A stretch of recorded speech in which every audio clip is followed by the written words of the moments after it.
বিসমিল্লাহির রহমানির রহিম। সুপ্রিয় শিক্ষার্থীরা, আশা করি সবাই আল্লাহর রহমতে ভালো আছো। আমিও আলহামদুলিল্লাহ ভালো আছি।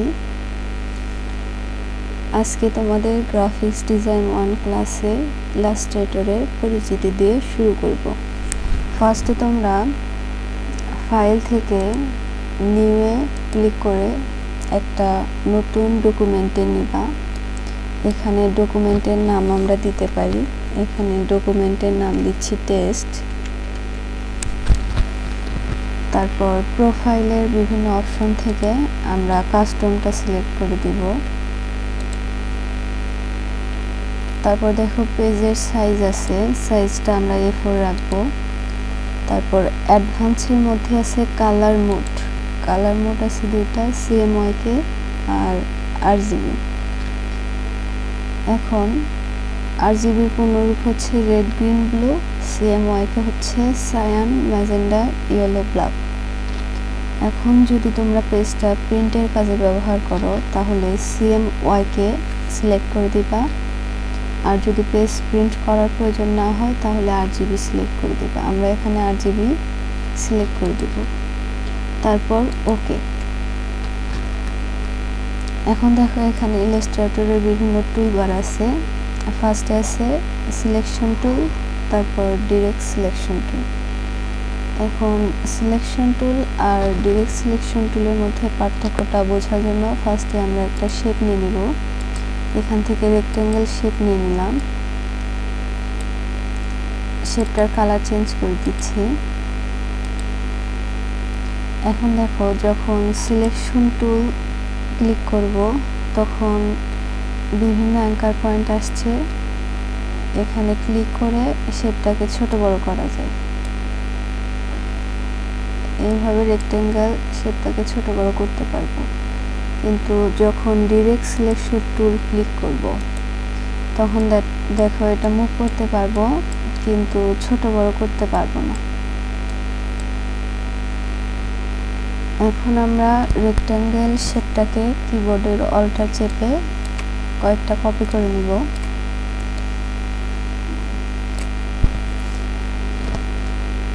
এখন শেপগুলোর কালারটা একটু চেঞ্জ করে দিব।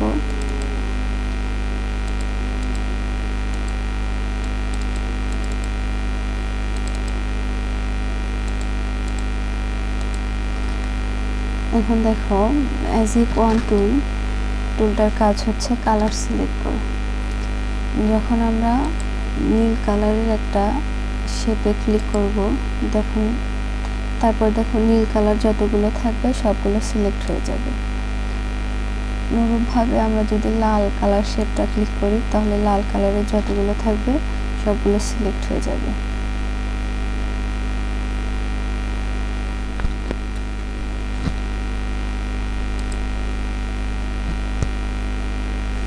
এখন তোমরা শিখবে গ্রুপ আনগ্রুপ করা। দেখো যখন কোনো শেপ আমরা সিলেক্ট করি শেপটাকে একটা করে নড়াচড়া করতে পারতেছি, কিন্তু আমরা যদি চাই তিনটা শেপ আছে তিনটা একসাথে নড়াচড়া করব তাহলে তিনটা সিলেক্ট করে মাউসের রাইট বাটনে ক্লিক করে এখানে গ্রুপ করে দিতে পারি। গ্রুপ করে দিলে এখন দেখো একটা মুভ করলে সবগুলোই নড়াচড়া করবে। একইভাবে আমরা মাউসের রাইট বাটনে ক্লিক করে আবার আনগ্রুপ করে দিব।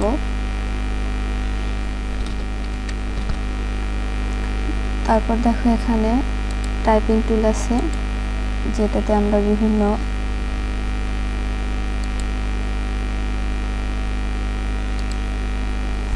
লেখা টাইপ করতে পারি।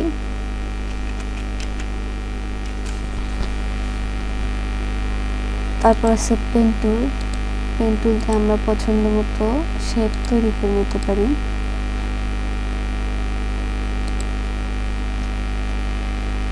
এখন দেখো রেক্টেঙ্গেল টুলের মধ্যে আরো বিভিন্ন অপশন আছে।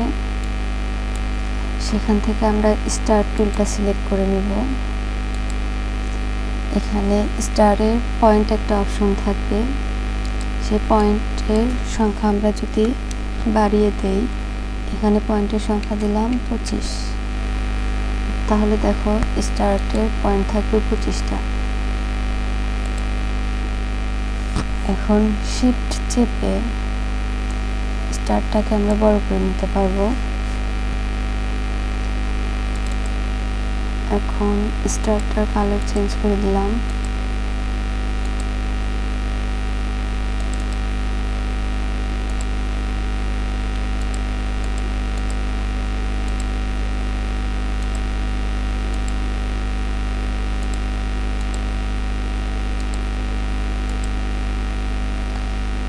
এখন দেখো এইভাবে আমরা একটা সিম্পল ডিজাইন করে নিতে পারি।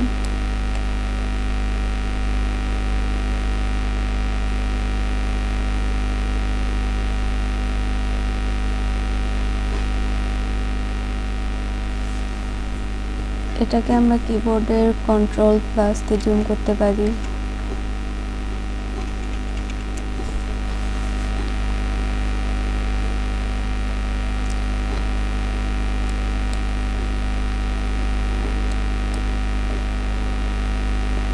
এইভাবে আমরা ইলাস্ট্রেটরের এখানে যতগুলো টুল আছে প্রত্যেকটার নাম জানবো, কোন টুলের নামটা কি। দেখো টুলের উপরে ক্লিক করলেই নামটা চলে আসবে।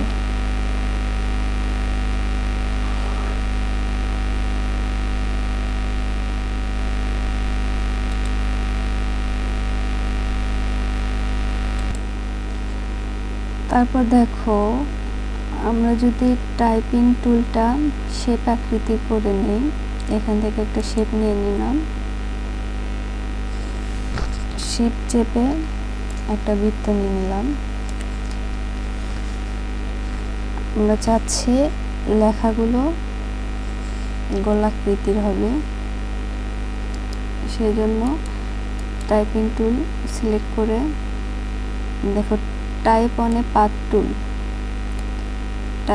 পাথ টুল সিলেক্ট করব। তারপর এখানে ক্লিক করে এখানে আমরা যে লেখাগুলো লিখব তা বৃত্ত আকৃতিতে চলে আসবে।